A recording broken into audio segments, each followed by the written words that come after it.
Welcome to mini vlog. ఈరోజు నేను potato curry చూపిస్తున్నాను. దీంతో నేను 2 రకాల రెసిపీస్ అయితే తయారు చేసుకున్నాను.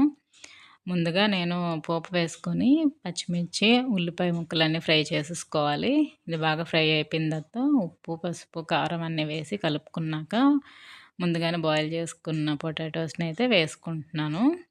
దీంతో ఇది బాగా కలిసిపోవాలండి. కలుపుకోవాలి. అయితే కర్రీ అయితే రెడీ అయిపోయింది.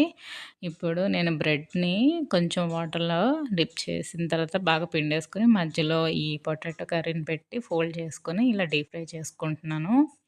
చాలా వచ్చేస్తాయి. మీకు స్నాక్స్ లాగా అయిపోతది. బయట స్వీట్ లోపల స్పైసీగా బావుంటది.